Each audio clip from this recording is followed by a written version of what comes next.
Cátedra Rectoral Nelson Mandela es un espacio promovido por el rector de la Universidad Mayor de San Andrés, destinado a promover el desarrollo cultural, cívico y político, mediante la transferencia de conocimiento e información veraz entre ciudadanos y ciudadanas y grupos de nuestra comunidad. Casi un siglo de construcción de la democracia boliviana serán expuestos y analizados. El diálogo, la colaboración, la convivencia pacífica, el reconocimiento respetuoso del otro, el entendimiento y la reconciliación son los principios que guían la cátedra. Con expositores de excelencia, abriremos espacios de encuentro para personas de todo el país. Tendremos 20 módulos sobre democracia, consistentes en un texto, un cuestionario y una tarea. 20 conferencias nacionales e internacionales para profundizar en asuntos sobre democracia. 10 coloquios para debatir y reflexionar. Ven y forma parte de este proceso de enseñanza y aprendizaje. Del 10 de febrero al 30 de noviembre de 2022. Inscríbete escaneando el código QR.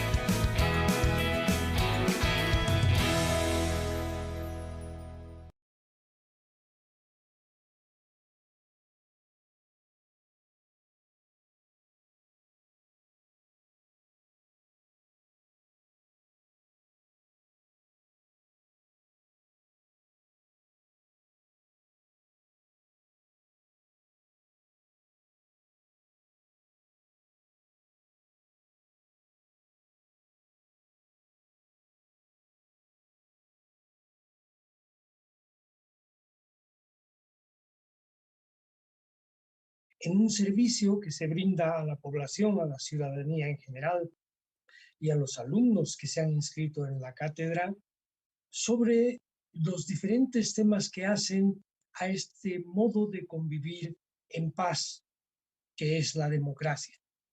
Hemos hablado de los partidos políticos, nos hemos preguntado qué es la política, qué es la democracia. Hemos visto valores y principios que la sostienen. Hemos presentado y discutido distintos tipos y formas de democracia que podrían existir. Ahora vamos a entrar y estamos abriendo un nuevo capítulo que tiene que ver con las amenazas, los peligros que corre la democracia. Ese es el tema que nos va a concentrar los próximos 3 o 4 programas. Bienvenidos y bienvenidas a todos. Esta vez vamos a moderar este encuentro desde Bogotá y nuestra invitada está en Buenos Aires. Así son estas nuevas tecnologías maravillosas que nos permiten encuentros en tiempo real, estemos donde estemos. Para ello, le voy a dar paso a nuestra moderadora, Tatiana, que está en Bogotá. Muy buenas noches. Adelante, el espacio es tuyo, Tatiana, como parte del equipo de Reencontramos, al cual le damos el agradecimiento que corresponde por la ayuda que nos presta para que esto pueda salir adelante. Adelante, Tatiana, buenas noches. Gracias, Julio. Muy buenas noches y a todas y todos quienes nos están viendo. Bienvenidas y bienvenidos una vez más a la Cátedra Rectoral Nelson Mandela. Como bien decías, el día de hoy la idea es que podamos hablar un poco de cuáles son esos principales retos que enfrenta la democracia. Y tenemos una invitada muy especial a la cual voy a presentar y luego le doy la palabra. Vamos a estar el día de hoy con Carolina Chintián. Ella es doctora en Ciencia Política de la Rice University, magíster en Políticas Públicas de la Universidad Torcuato Di Tella y licenciada en Ciencia Política de la Universidad de Buenos Aires. Sus áreas de investigación son política comparada, instituciones políticas y administración y comportamiento electoral. Sus trabajos han sido publicados en The Journal of Politics, Electoral Studies y la Revista de Ciencia Política, entre otras revistas académicas. Carolina también recibió una beca Fulbright para realizar sus estudios de doctorado y otra de la National Science Foundation para financiar su tesis doctoral, que fue reconocida como la mejor de la Facultad de Ciencias Sociales. Además, es profesora invitada del Departamento de Ciencia Política y Estudios Internacionales de la Universidad Torcuato Di Tella. Carolina, si tengo algún error en tu perfil, por favor me corriges, y pasando un poco las formalidades, te dejo el micrófono para que hablemos inicialmente de esa pregunta general de cuáles son los retos que enfrenta hoy la democracia en nuestra región. Bueno, muchas gracias Tatiana, muchas gracias Julio, muchas gracias por este espacio y esta invitación, un honor estar acá desde Buenos Aires con ustedes. Lo que voy a hacer es, mientras voy presentando un poco, voy compartiendo pantalla, tengo una presentación preparada para hablar un poco sobre lo que me propusieron en esta jornada, que es los retos de la democracia, un título un poco mentiroso le puse yo a mi presentación, que es un debate sobre los principales desafíos de la democracia. Digo, lo mentiroso viene de los principales, porque la democracia está atravesando un momento complicado y hay varios retos que seguramente yo voy a tener que, por razones de tiempo, voy a tener que obviar. Déjenme contarles un poco de dónde vengo rápidamente. Yo trabajo en una organización en Argentina que se llama CIPEC, en Buenos Aires. Esta organización lo que hace es generar evidencia para informar políticas públicas. El programa en el que yo trabajo, la organización tiene diferentes áreas de trabajo, hacemos esto en el área de desarrollo económico, desarrollo social y Estado y Gobierno. El programa que yo lidero es el programa de instituciones políticas, y nuestro objetivo, nuestra misión y nuestra razón de ser hacia el interior de esta organización, que es apartidaria, independiente y sin fines de lucro, es una organización de la sociedad civil, es generar evidencia para mejorar el funcionamiento de las instituciones democráticas. Entonces, lo que les voy a mostrar, y volviendo un poco al título sobre los principales desafíos de la democracia, les quiero mostrar una porción de esos desafíos, que es lo que venimos estudiando y sobre lo que nosotros venimos trabajando durante los últimos años para mejorar ese funcionamiento en la Argentina. Para eso generé esta agenda de trabajo o esta agenda de presentación, que es en lo que me voy a basar yo. En primer lugar, hablar un poco de ese contexto regional y de dónde venimos, dónde nos encuentra hoy la democracia a partir de los últimos 2 o 3 años y qué es lo que estuvimos viendo en la región, por sobre todas las cosas. Y a partir de eso, concentrarme en 2 temas que tienen sus aristas, pero que me parece que son cuestiones menos atendidas o de repente más desafiantes, porque todavía no encontramos la manera de repente atacar algunos de estos retos o algunos de estos desafíos, que tiene que ver con, en primer lugar, la adaptación digital de la política. Aquí básicamente la hipótesis de trabajo es la tecnología llegó para quedarse, la tecnología es parte de los procesos de toma de decisión, y un poco el objetivo de nuestro trabajo aquí desde esta organización es tratar de entender cómo hacemos para generar una relación virtuosa entre democracia y tecnología, entre política y tecnología, y que esa introducción de este nuevo instrumento lo que haga es generar un cambio sustantivo positivo y que no exacerbe inequidades previas o genere aún nuevas inequidades por sobre las ya existentes. Y ahí adentro lo que quiero mostrarles es 3 trabajos que nosotros hicimos, uno sobre el rol de los partidos políticos y la adaptación de los partidos políticos un poco disparado o acelerado luego de la pandemia, en la cuestión de la desinformación y las noticias falsas alrededor de los procesos electorales sobre todo, pero alrededor de la integridad del debate público en general, y la violencia política acá más concentrada en un colectivo específico, que es la violencia política en razón de género, también conocida como discursos de odio hacia las mujeres, en cargos selectivos, básicamente, que toman decisiones, ¿no? Perdón. Y por último, una faceta más relacionada a la inclusión, que es un poco también un objetivo de nuestro programa en CIPEC, cómo ampliamos y consolidamos derechos.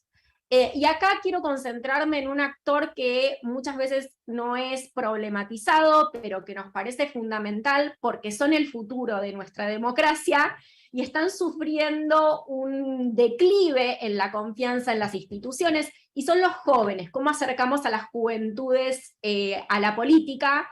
Y cómo hacemos que participen cada vez de manera más activa, y que por sobre todas las cosas vean en las instituciones y en los canales de representación formales un vehículo para canalizar sus necesidades y sus intereses, y que las políticas públicas tengan esta mirada más intergeneracional, entendiendo que lo que decidimos hoy con métodos y medios democráticos impacta a las generaciones futuras. ¿Cómo incluimos esa mirada para que los jóvenes y las jóvenes se sientan más representados? Entonces, bajo este programa arranco un poco con el contexto regional, que lo voy a pasar un poquitito rápido como para entender, digamos, que este contexto nos dice algo sobre estos desafíos de la tecnología y para las juventudes, que son los dos temas que yo un poco aleatoriamente y deliberadamente elegí traer sobre la mesa para debatir con ustedes, ¿no?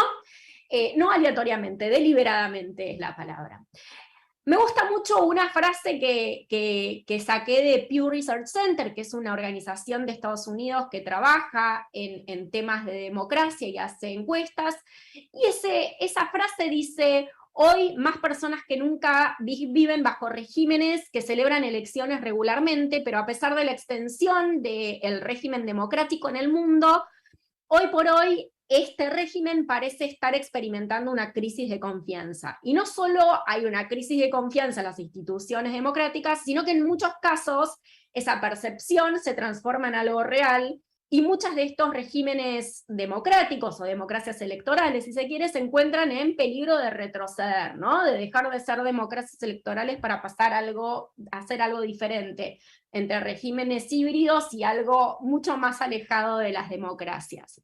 Y lo que vemos es que, en el mundo estamos viendo violaciones o avances sobre derechos civiles, sobre un declive, sobre el funcionamiento del Estado de Derecho, incumplimientos en derechos que creíamos en su momento ganados básicos y que no iba a haber retroceso, y falta de inclusión de algunos de estos colectivos que también creíamos que en los que habíamos hecho avances, y que de repente surgen nuevos fenómenos, como por ejemplo el caso de las mujeres, en donde la violencia de género revive en entornos digitales gracias a la introducción de la tecnología, ¿no?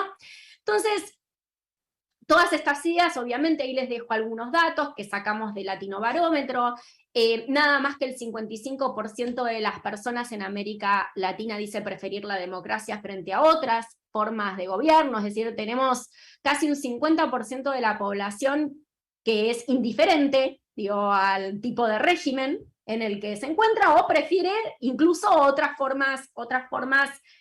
otros regímenes de gobierno, otras formas de gobierno. Y en este contexto crítico llega 2019, un año en donde hubo demostraciones claras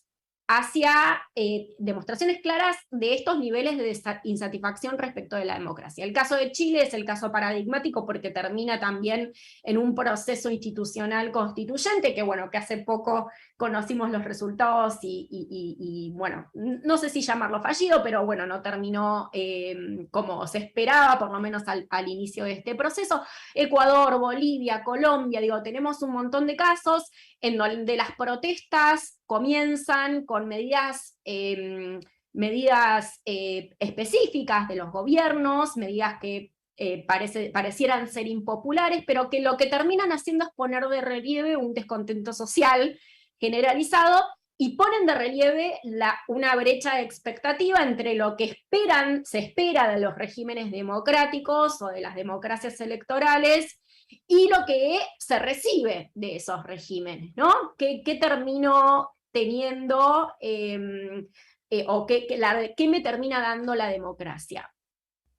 En 2020 la pandemia profundiza muchas de estas insatisfacciones, básicamente gracias a un retroceso en la economía, que cae un 8% según la CEPAL durante 2020 en la región, y gobiernos que además empiezan a tratar de generar medidas para contener este fenómeno que nos estaba ocurriendo a nivel mundial, que fue la pandemia del COVID, y que recurren a restringir libertades. Restringen libertades de circulación, se restringen una serie de libertades, que dio más razones para generar insatisfacciones respecto del funcionamiento de estos gobiernos. En el medio de todo este combo de insatisfacción y retroceso de algunos derechos, y también concentración de poder para tomar decisiones rápidas y demás, tenemos un actor nuevo, o un actor que venía ganando terreno, no es nuevo, que es la tecnología que llega para quedarse y que por lo tanto nos plantea en este contexto incierto algunos nuevos desafíos. Como dato ilustrativo de este fenómeno, un monitor al que nosotros accedimos de una consultora privada que se llama Taquión indica que 6 de cada 10 argentinos eligen el entorno digital para empaparse de noticias de la realidad. Es decir, dejamos de recurrir a los medios tradicionales de comunicación y nos empezamos a apoyar en los entornos digitales, en redes, en plataformas digitales para enterarnos de lo que pasa en la realidad. Y un dato más interesante es que ese número sube a 8 de cada 10, cuando hablábamos de jóvenes. Y acá, este es el otro tema que voy a contarles y sobre el cual les quiero traer algunos datos, que es que durante la pandemia las juventudes se vieron claramente afectadas, y por ende, y ahora vamos a ver cómo cambian sus niveles de satisfacción respecto de la democracia, son también preocupantes. ¿Está bien? Preocupantes, pero tengo un mensaje un poco esperanzador respecto a este colectivo también igual. Voy a empezar con la adaptación digital de la política.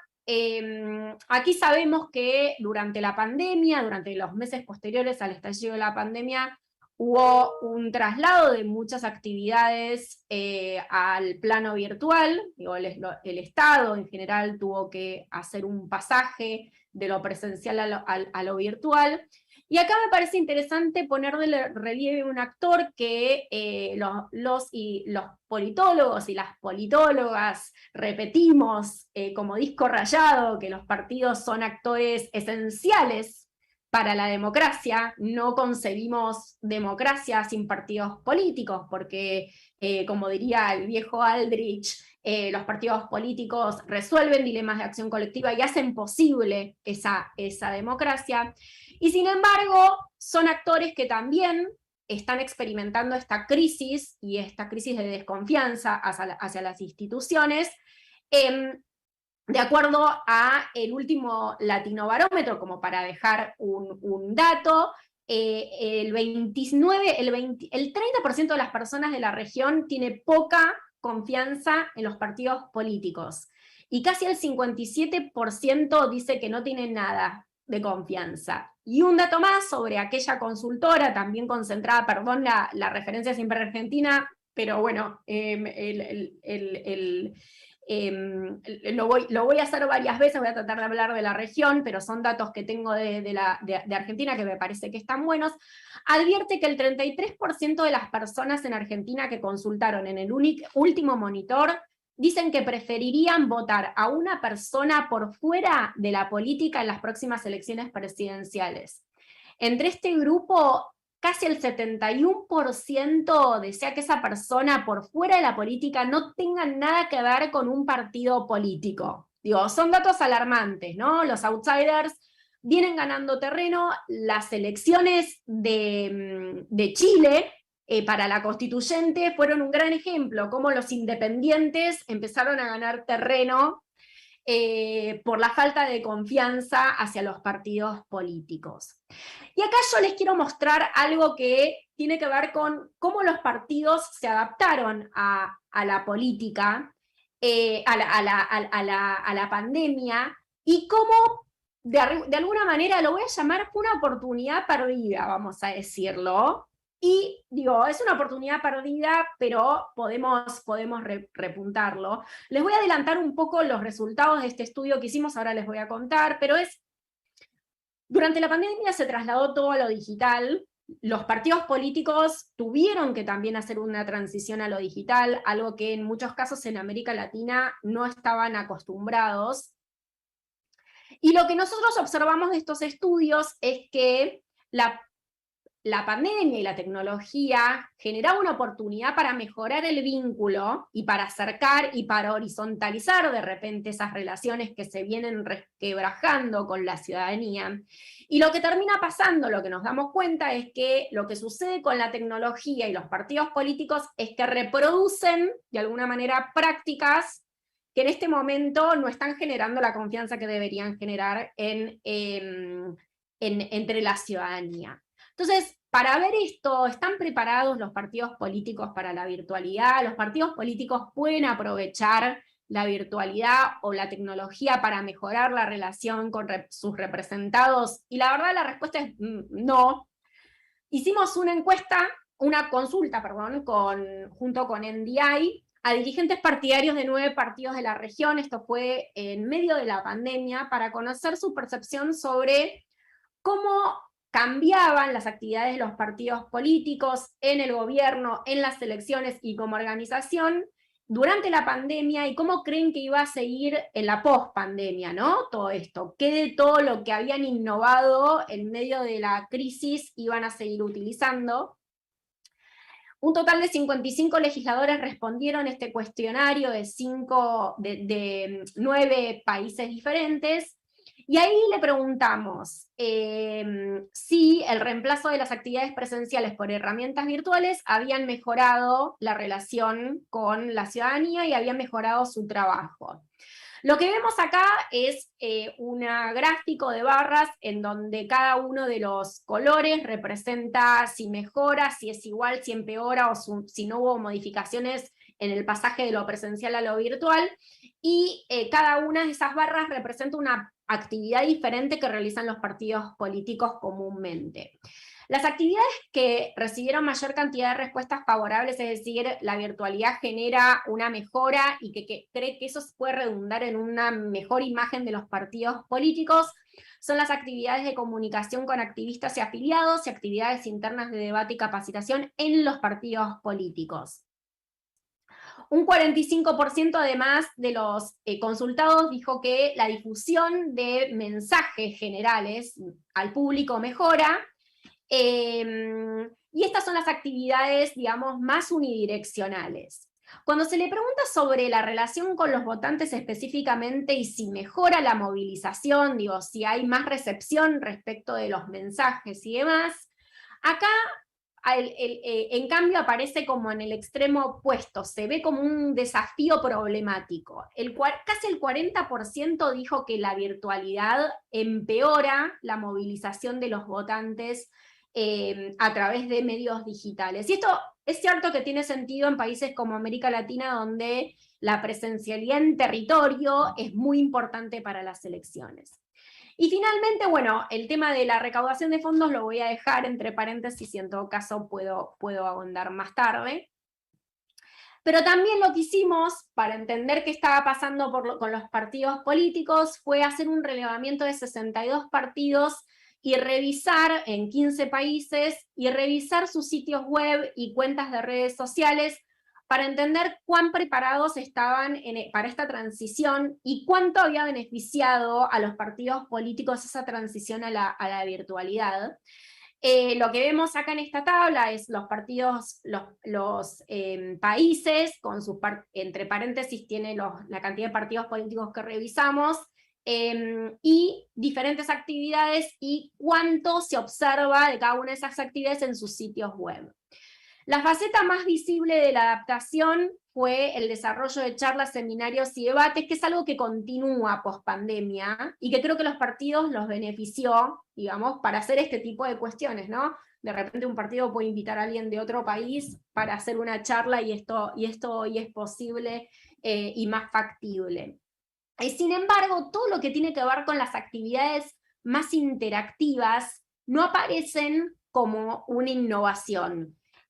Hubo solamente 2 partidos que pudieron celebrar internas políticas, y las reuniones como convenciones y sesiones de los órganos directivos también tienen una baja incidencia, o por lo menos una baja publicidad en los sitios web. Todo esto señala que los medios digitales adquieren importancia, la virtualidad adquiere importancia, la pandemia lo aceleró, y sin embargo, para la mayoría de los partidos las transformaciones no modifican sustantivamente cuestiones como la forma en la que se toman las decisiones dentro de los partidos políticos. Hoy sabemos, por ejemplo, voy a ir un poco a los jóvenes tienen menos identidad partidaria que nosotros, digamos, nuestra generación o la de nuestros padres, que los jóvenes se congregan alrededor de temas puntuales, y los partidos políticos esto no lo están capitalizando, ¿no? Entonces, la virtualidad, en lugar de transformar el funcionamiento, lo que permitió básicamente la tecnología es un pasaje de viejas prácticas a el entorno digital.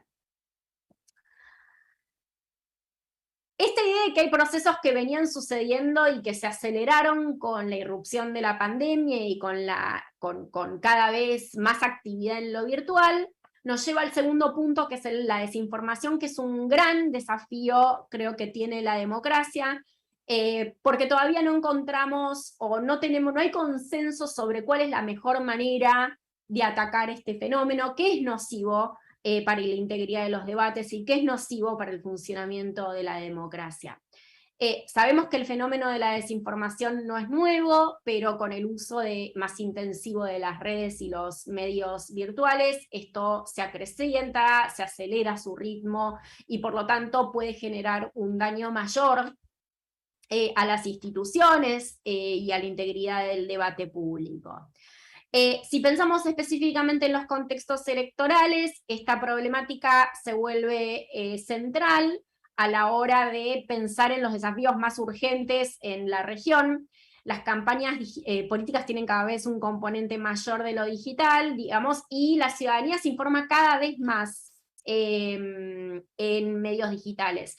Un dato de nuevo, perdón por lo autorreferencial, pero en la Argentina, por ejemplo, o sea, la manera en la que esto se va incrementando, la Cámara Nacional Electoral reporta todos los años los gastos de campaña electoral, y lo que vemos es, desde 2011, el gasto en campañas digitales, propaganda en internet y redes sociales, es el rubro, era solamente el 5% de los gastos que reportaban los partidos políticos, y en 2019, según la Cámara Nacional Electoral, ese gasto, esa línea, el rubro propaganda en internet y redes sociales, alcanzó el 40%. O sea, en pocos años, en 7 años, en 8 años, ese gasto se incrementó en más de 30 puntos porcentuales. De nuevo, y siguiendo con esta idea de cuál es el terreno y por qué hay un terreno fértil para la desinformación, de acuerdo a Pew, de nuevo, en el 2020, más de la mitad de los adultos norteamericanos dicen que consumen noticias a través de redes sociales de manera frecuente o a veces. Y obviamente que Facebook es una de las que más aparece como fuentes de información para la población. ¿Por qué la desinformación entendida? ¿Qué es primero la desinformación? O cómo la entendemos nosotros de CIPEC, y sobre todo en contextos electorales, es básicamente la propagación deliberada de información falsa con el objetivo de dañar a un adversario. Y esto tiene 3 efectos. Y estos son los principales desafíos que creemos que tiene sobre la democracia, 3,5 voy a decir. En primer lugar, la manera en la que afecta la integridad del debate público. Cuando se difunden noticias falsas, esto genera desconfianza y deslegitima, ¿no? Ya estamos en un proceso de desconfianza y esto genera aún mayor deslegitimación a los actores que son objeto, ¿no? de la desinformación y a las instituciones. Además, este efecto sobre la integridad lo que genera es un efecto nocivo sobre la capacidad de los ciudadanos y ciudadanas de tomar decisiones de manera informada, que es un derecho, el derecho de elegir de manera informada. Pero además, y más importante, y esto les va a sonar, contribuye a la polarización, algo que últimamente, y al agrietamiento del discurso y del debate. Las sociedades polarizadas sabemos que son terrenos fértiles para la desinformación, eso es cierto, pero también la desinformación contribuye, ¿no?, a polarizar estos terrenos. Las redes sociales propician la formación de estas comunidades cerradas, y sus integrantes suelen escucharse entre sí, y eso refuerza posicionamientos e identidades, lo que confronta a las personas entre aquellas que piensan como yo versus las que no piensan como yo, ¿no? Y eso es problemático, porque la democracia es consenso en un punto, la democracia debería generar, digamos, esos espacios intermedios, la deliberación debería ser una herramienta relevante en estos regímenes, y la polarización atenta contra esos espacios de deliberación. Y por último, la preocupación respecto de cómo afecta la desinformación en el comportamiento de los electores. Digo, acá los estudios o la literatura sobre el tema tiene algunos, no es concluyente, digo, hay estudios que muestran y pueden mostrar la relación causal entre una operación de desinformación y el efecto en cómo se comportan los votantes en las urnas. Algunos relativizan el impacto, y sin embargo sabemos que existe de algún modo, como lo que conocemos de las campañas electoral de Estados Unidos en 2016, o lo que pasó en Brasil en 2018, que es posible identificar la relación causal entre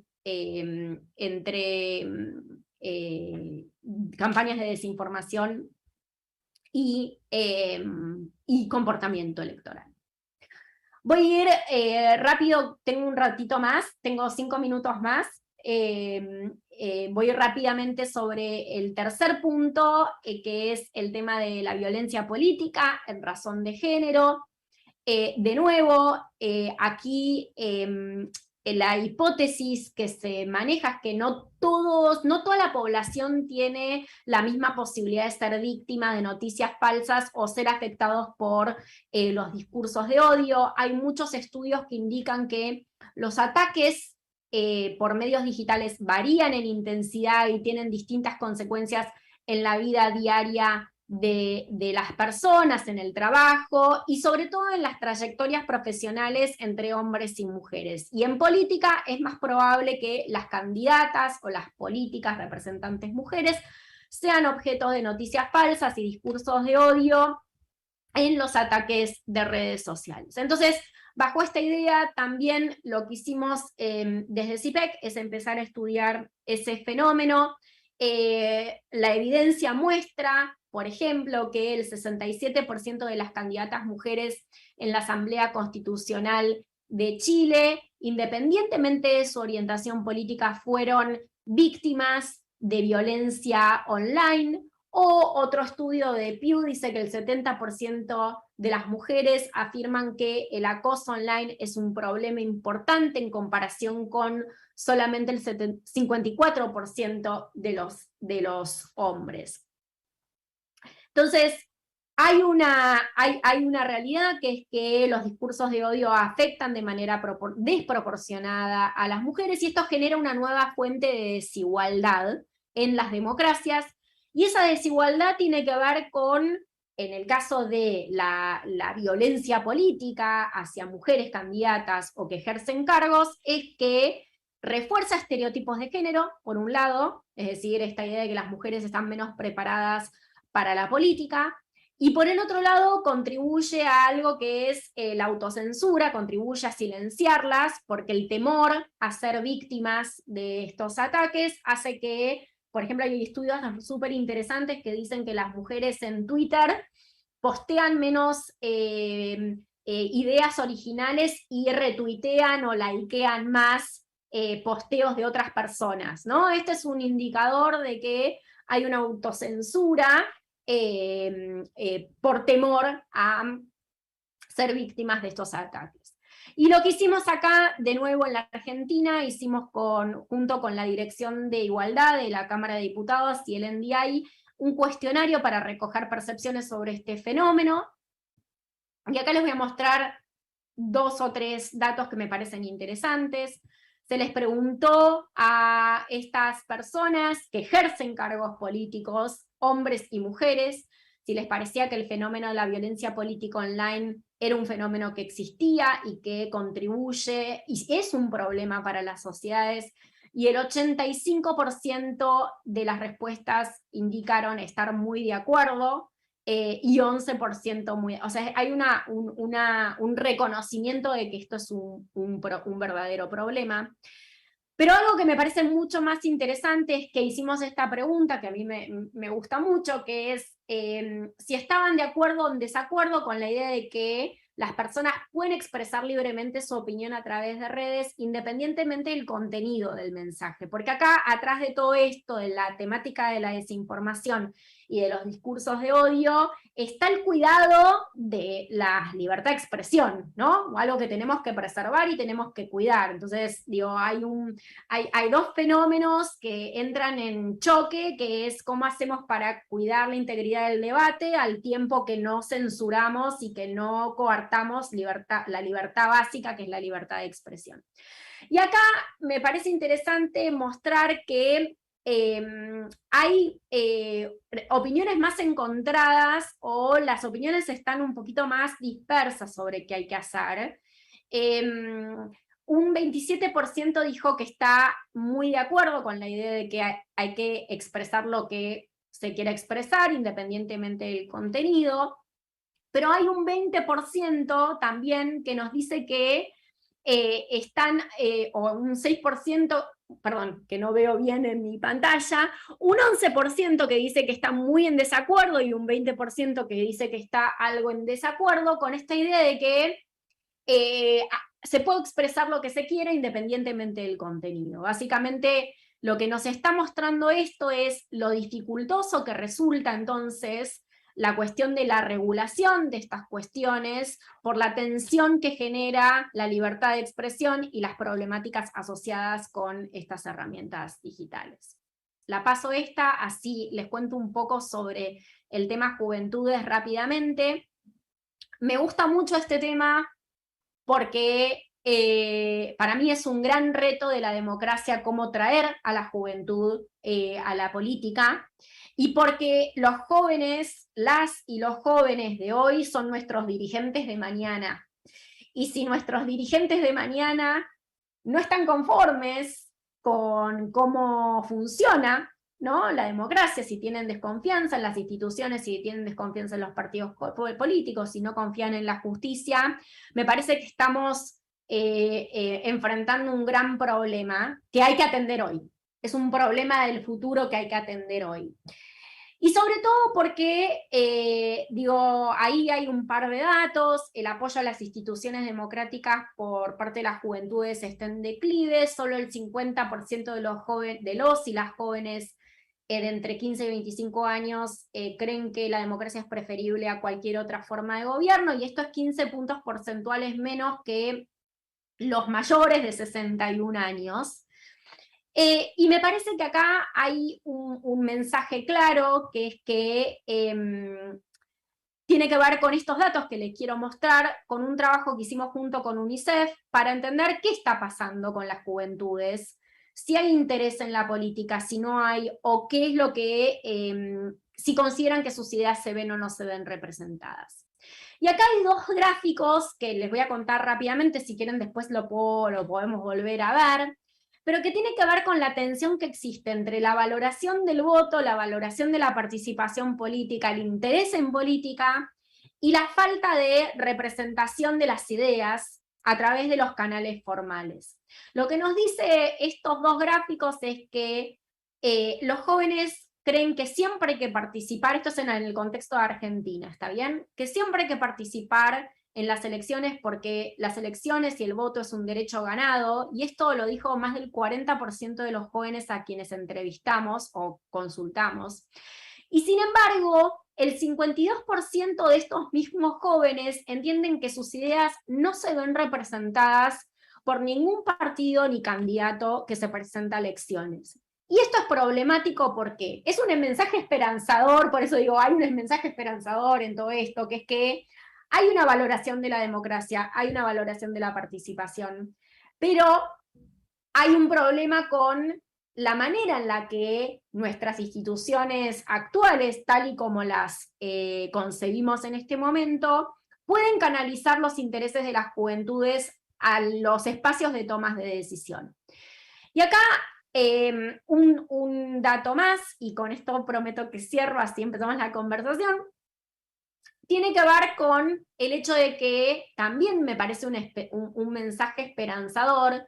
6 de cada 10 jóvenes creen que las juventudes deberían estar representadas formalmente en el Congreso. Esta intencionalidad y estas ganas de que imprimir con una visión más intergeneracional las políticas públicas y poder representar los intereses y las voces de esas juventudes de manera directa en los espacios de toma de decisión.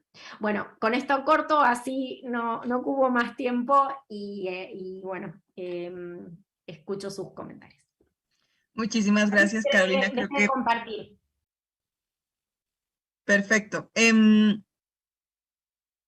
Creo que es muy interesante la lectura, incluso siento que ambos están relacionados, ¿no? La adaptación digital, incluso con la misma inclusión de juventudes en la misma democracia, porque cada vez más buscamos no solamente juventudes, sino casi toda la población hoy en día, como bien lo mencionabas, después de la pandemia nos vimos un poco obligados a participar más de ese espacio digital y buscamos en su mayoría información en ese espacio digital. Y el espacio digital se entendió durante mucho tiempo como un espacio que abría el debate democrático, y hoy en día estamos viendo desafortunadamente el efecto completamente contrario. Lo que dices de esta creación de una especie de burbujas de realidad en redes sociales en las que en vez de estar uniéndonos en deliberación, en discusión, en debates argumentados, estamos olvidando que existen personas que piensan diferente a nosotros y que además todas y todos tenemos el derecho, digamos, a participar en cualquier debate. Me parece muy interesante que además todo nos lleva a la reflexión de la falta de confianza en las instituciones, porque muchas veces cuando hablamos de retos para la democracia, lo entendemos de pronto incluso como la falta de una independencia de poderes, que todo esto sigue siendo retos, es verdad, no son menores, además, tenemos todavía incluso líderes políticos actuales que no están creyendo en la democracia y poco a poco vemos como el cambio hacia espacios un poco más híbridos ni siquiera están siendo identificados por, digamos, esa forma de cubrirlos con cambios, reformas o incluso discusiones que además terminan siendo muy técnicas y mucha gente no las entiende. Que todo esto son retos, pero a veces no nos damos cuenta que también por nuestra parte esa falta de confianza viene incluso de lo que decimos en el día a día, lo que compartimos en el día a día.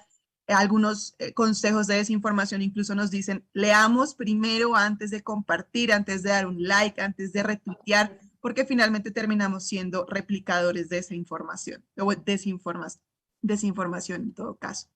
Yo quiero quedarme con esa pregunta antes de dar paso a una que tenemos que me parece bastante interesante en YouTube, pero quiero quedarme ahí en esa falta de confianza en las instituciones. Ya lo has dicho un poco de si, por ejemplo, si las juventudes no confían en la democracia, el día de mañana nuestros líderes y lideresas, ¿qué van a hacer?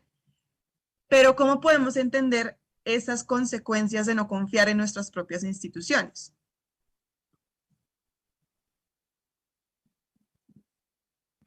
Bueno, a ver, el tema de la confianza de las instituciones es fundamental porque sin confianza no hay legitimidad, y cuando no hay legitimidad, el efecto más directo es básicamente la no obediencia, ¿no? O sea, todos estos fenómenos que nosotros, a los que de repente, voy a hablar por Argentina, no quiero hablar por el resto de América Latina, pero digo, a los que nosotros estamos acostumbrados, como escándalos de corrupción, la evasión impositiva, el incumplimiento de normas de tránsito, digo, para ir a lo mundano, ¿no? Para ir a todo lo que nosotros vemos con la judicialización de la política de manera instrumental. Bueno, no sé, una serie de fenómenos que nosotros vemos tiene que ver básicamente con la falta de confianza ciudadana hacia las instituciones. Déjame de nuevo entonces ser autorreferencial y contar un caso. Nosotros estamos trabajando con la justicia. La justicia es uno de las instituciones con menor confianza en la región. En el caso de la Argentina también sucede, es un caso bien paradigmático. Tradicionalmente la respuesta a la falta de legitimidad, a la falta de confianza y a la falta de obediencia se la ataca con mayores penas, ¿no? Con el tema del resultado, a ver qué pasa. Y lo que nosotros estuvimos estudiando es que los procesos y la legitimidad, la generación de legitimidad de la autoridad, de la institución y la autoridad de aplicación de la norma son mucho más importantes que el aumento de la pena. ¿Y con qué tiene que ver esto? ¿Cómo aumentamos legitimidad? Básicamente acercando las instituciones a las personas. Cuando las personas se sienten parte de las instituciones, cuando las instituciones cuando los y las ciudadanas se sienten escuchados por parte de la autoridad que aplica la ley, cuando se las trata de manera digna, cuando se les da voz y cuando forman parte del proceso de generación de reglas, la confianza en las instituciones aumenta. Y es fundamental el aumento de la confianza en las instituciones para después generar esa obediencia que se pretende para generar certezas, ¿no? Certezas de lo que va a hacer el otro. Bueno, no sé si yo me quedo con eso último que mencionas, porque creo que, y me corrige si no es por ahí, pero creo que tiene que ver con generar un diálogo finalmente, ¿no? O sea, no solamente las instituciones, en este caso, tendrían que abrirse, sino también nosotras y nosotros como ciudadanos y ciudadanas tendríamos que buscar o utilizar esos canales que de pronto existen aquí solamente desde lo digital, ¿no? Que de pronto se hacen los esfuerzos de gobiernos abiertos, gobiernos electrónicos, y de pronto como ciudadanos y ciudadanas realmente generar un proceso de veeduría y estar un poco ahí en comunicación constante. Y con esto doy paso a una, perdóname. Yo quiero hacer un comentario, Tatiana. Sí, Julio.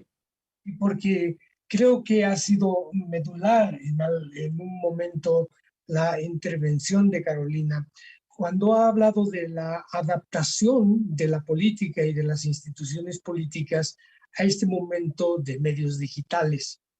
Y este es un tema de fondo, no voy a decir nada nuevo, pero hay que recalcarlo porque los efectos son trascendentales. Y es que los políticos y las políticas, los partidos políticos, los actores centrales de la democracia, no han tenido la capacidad de adaptarse en este mundo de hiperinformación, donde hay tantísimo que circula en la red, para hacer de sus espacios que sean atractivos al interés diverso y múltiple de la sociedad. Claro, cuando yo era muchacho, había la televisión, y cuando hablaba el líder del partido o el portavoz, todos mirábamos ese punto, y sin embargo hoy existen 1.000 millones de puntos que hablan del mismo problema. Uno puede buscar el nombre de un líder político en cualquier país y salen millones de páginas, y la pregunta es, ¿qué hace el partido político para que la gente no mire otra página sino mire la suya, y por lo tanto se entere de lo que realmente está diciendo y proponiendo y atisbando ese partido político? Y ahí el esfuerzo de los políticos, y con esto termino el comentario, los ha llevado en muchos casos a la frivolización del mensaje, a hacer de esto un necesario espectáculo para que la gente tenga un mínimo interés en verlo, y en otros casos a radicalizar su identidad y volverse una burbuja identitaria, y no hemos podido salir hasta el momento de eso, y eso evidentemente es un peligro, es un desafío grande de las democracias contemporáneas. Totalmente. Déjame agregar una cosa más, Julio. Sí, me parece re interesante este punto de la adaptación de los partidos.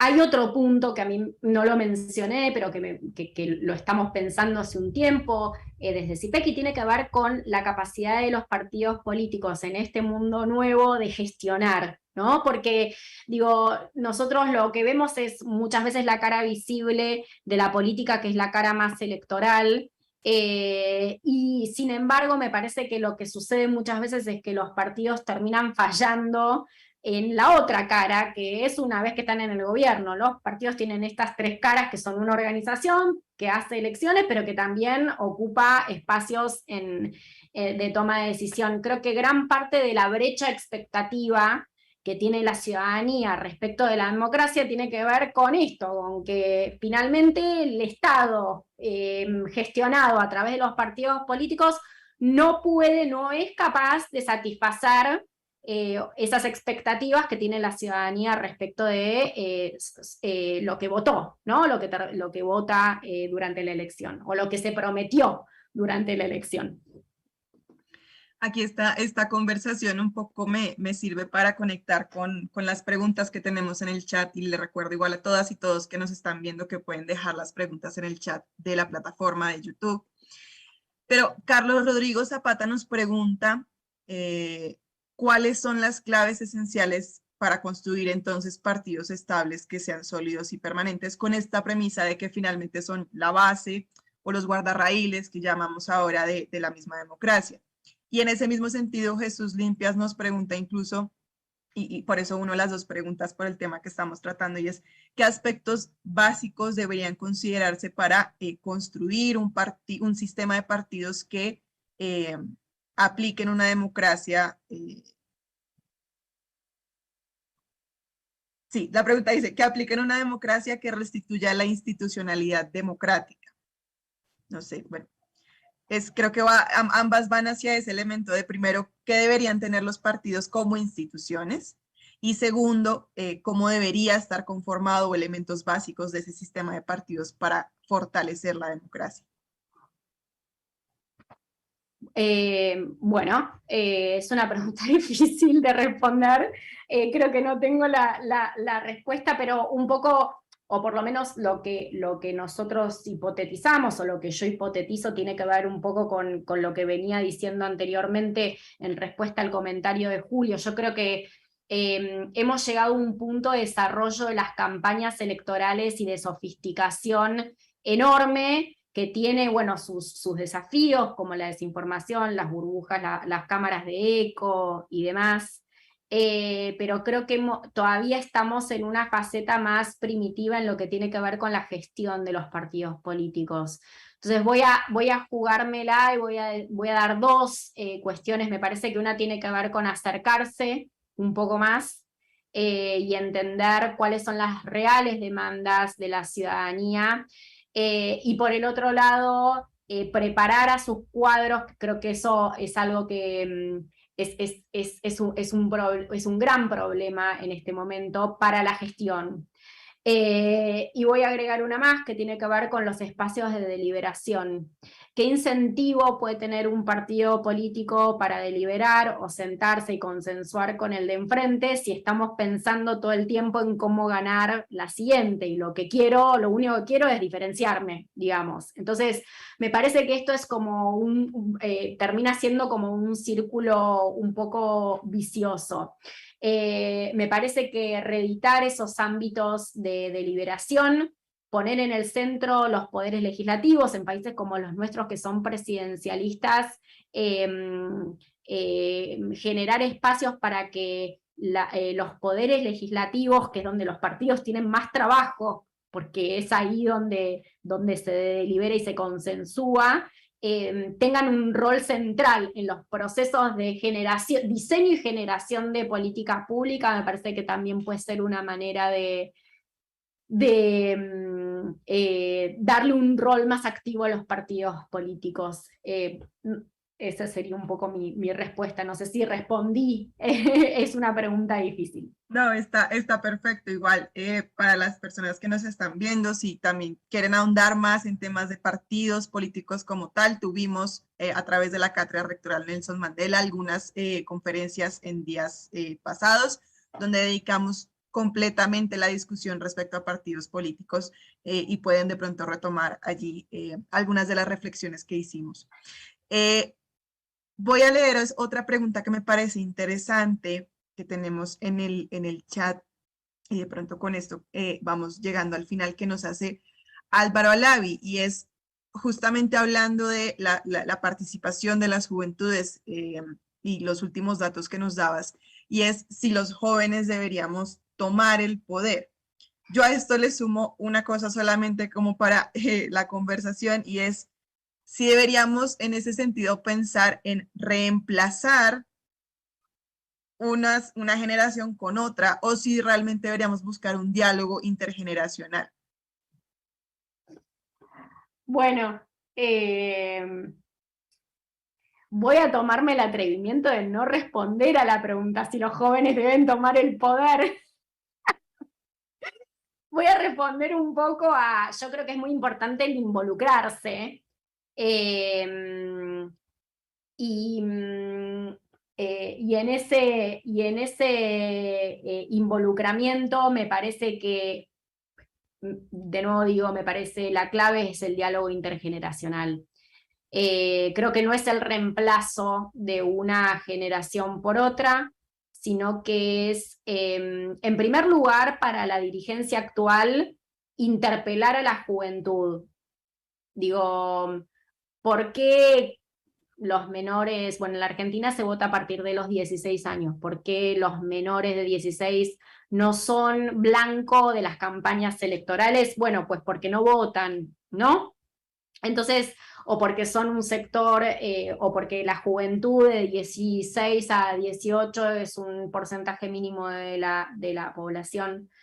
Yo creo que ahí entran en tensión, entonces, el timing electoral, que es el tratar de lograr la reelección, que es una actividad válida para la política, no la estoy condenando, y la posibilidad de legislar para las futuras generaciones, la posibilidad de incluir esa perspectiva intergeneracional.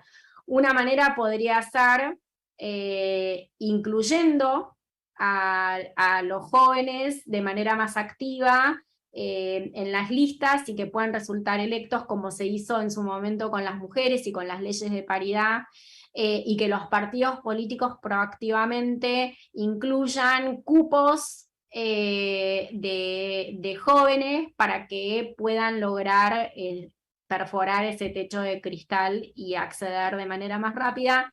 Me parece que eso podría generar un diálogo, pero además en otros lugares del mundo existen estas cosas que se llaman comisiones del futuro o bancadas del futuro, que lo que hacen es estar exentas de esos ciclos electorales, ¿no? Son espacios en donde se discute cómo la ley previsional hoy va a afectar a las generaciones más grandes en el 2060, o cómo una política sobre agua potable puede afectar también a las generaciones siguientes. Hay mecanismos para involucrar esa voz. Y como yo siempre digo, siempre participar. Las elecciones no son solamente un método de selección de candidatos, son una manera de poder imprimir una visión propia al próximo gobierno del país que queremos, ¿no? Ese es un proyecto de país el que estamos votando. Entonces, creo que votar, no abstenerse, es una manera, ya es un paso enorme, y creo que por ahí va el involucramiento de los jóvenes.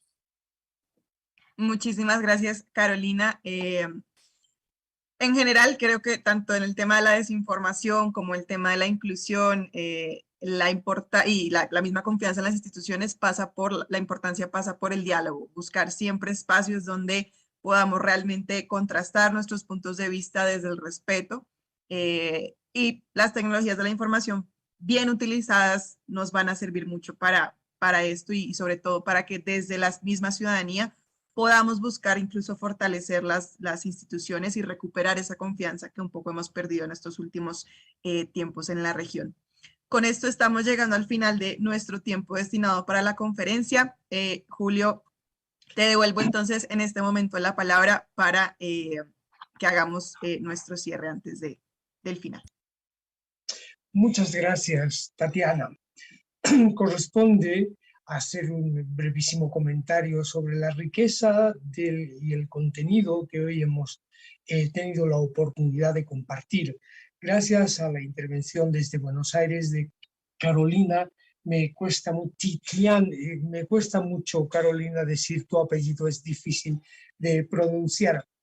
Gracias, Carolina. Creo que tu experiencia y tu conocimiento nos han permitido tener una hora muy interesante y muy profunda alrededor de la temática de la inclusión, la juventud, las redes, el impacto en la política, que evidentemente son desafíos que tenemos que vivir los próximos años en nuestras democracias.